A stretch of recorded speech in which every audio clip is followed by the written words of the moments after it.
3:38 na umaga. Tama ka. Masarap sa pakiramdam. Masaya ako dahil masaya ang mama ko. Masaya akong scholar ako dahil hindi na ako magbabayad.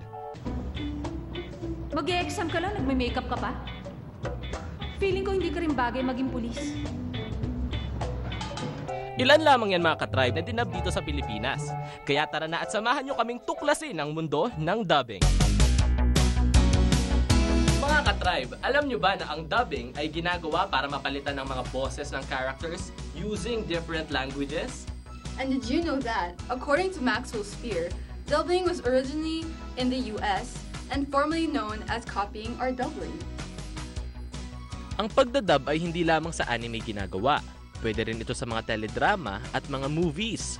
Kagaya na lamang ng Marimar na siyang kauna-unahang foreign telenovela na dinub dito sa ating bansa. Teka lang mga ka-tribe, alamin muna natin ang pagkakaiba ng dubbing sa voice acting. Voiceover is actually always behind the stage, always behind the curtain. At the same time, ang pinoportray mo lang kasi doon is totally yung voice mo. So, ang nangyayari kasi sa voiceover, kailangan mong pagandahin yung boses mo when it comes, for example, sa mga corporate events. Ang mangyayari is, kailangan maganda buo yung boses mo na kung saan mas magugustuhan, parang authoritative, nagkakaroon ng something na maririnig ng tao na hindi pa nila naririnig simula pa lang. When it comes naman to dubbing experience kasi, dun ka naman papasok sa iba't ibang characters na kung saan pwedeng bagayan ng boss mo. A lot of it is canned, but dubbing, it really encompasses voice acting.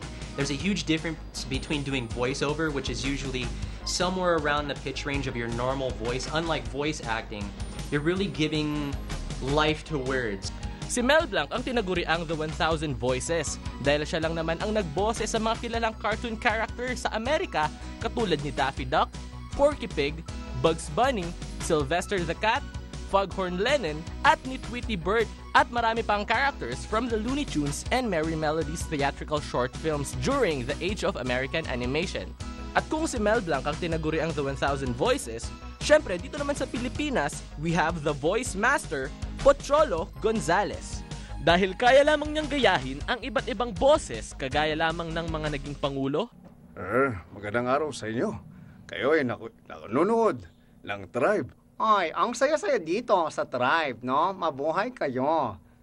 Cartoon characters. Hey, come on, Patrick. My name is SpongeBob. Ay, da!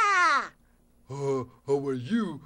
My name is Patrick. You are watching Tribe. At ng mga artista. Ano naman kaganda naman ang programa ninyo. Masasabi ko lang pare, sino ka man? Nasaan ka man? Walang anuman. Dahil dito sa Tribe, kayo number 1. Ano ka mo? Nanonood ka dito sa Tribe. Ang ganda dito, Ting. Alam mo naman, Manoy. Napakaganda dito. Manood ka lang dito. Ito si Michael V. Big size, big taste. Dito sa Tribe, ikaw number 1. Tandaan nyo, di ba sabi ko sa inyo manood kayo dito sa Tribe? Dahil, astig, yummy, sarap, you know. Hi, ako po si Pocholo, the Voice Master Gonzales ng Creative Voices Productions. Si Pocholo ang kauna-unahang nagpatayo ng voice acting school dito sa Pilipinas.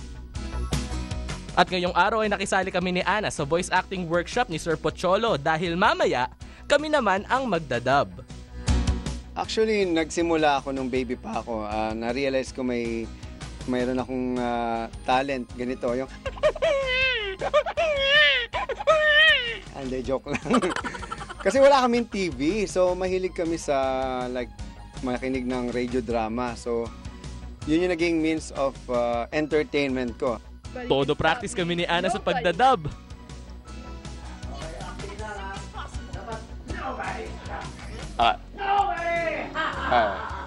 Game. Hello? Nobody can stop me! Nobody!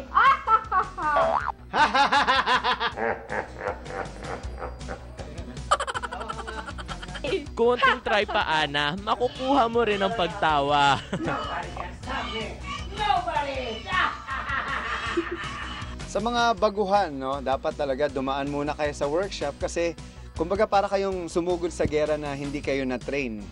Mahirap kasing sumugod sa gera, hindi mo alam kung paano magpaputok ng baril o kaya hindi mo alam kung sinong kalaban mo. Ganon din sa voice acting dahil sasalang ka dito, hindi mo alam kung anong gagawin mo. Sa pamamagitan ng workshop, malalaman mo ang tools and techniques how to do it. Ayun na mga ka-tribe, magdadub na kami! Whatever! I will leave the South Pole soon. I will leave here now as soon as possible. Very good. The old guy has a grandson.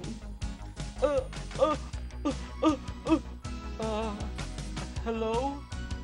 Nobody can stop me. Nobody. Ang preparation kasi, hindi lang yung before the recording, no?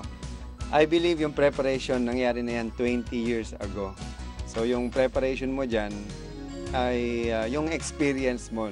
Pero first of all, number one, dapat hindi ka kakain ng kahit anong matamis, especially chocolate, hindi ka rin kakain kasi baka pag nagre-recording ka, dumighay ka o kaya masuka ka dahil acidic ka. And huwag kang iinom ng malamig na tubig kasi baka maapektuhan yung vocal cords mo. Sa lahat ng mga gusto maging voice artist, i-pursue nyo lang. Pero there's only one way na mapasok mo to. Parang, paano ba maging doktor? Di ba dapat mag-aral ka? Ganon din sa voice acting, dapat kang mag-aral. Naniniwala ako lahat ng may boses ay may karapatang maging voice artist. Pero nasa sayo na lang yan kung gusto mong i-pursue ito. Alright, there you have it mga ka-tribe. We just finished our very first dubbing experience only here at Creative Voices Production. So Anna, how was the experience so far? Trying out dubbing for the first time? Well, Nathan, it was very fun and I recommend our tribe viewers to try out voice acting. Yes. How about you, Nathan? I agree. Talagang sobrang nire-recommend namin tong voice acting na hindi lang siya pwedeng hobby As in, pwede talaga siyang maging career kasi nga, di ba, sobrang importante ng boses natin. And I really think na through dubbing and through voice acting, talagang mapapakinabangan natin and we can truly make the most out of our voices. As grabe, sobrang hirap pala, no? Ikaw, hindi ka ba nahirapan nung naririnig mo yung mga boses, sabay-sabay, mahirap na sabayan? Yeah, especially like there's a time limit for it, so it's really hard to cope.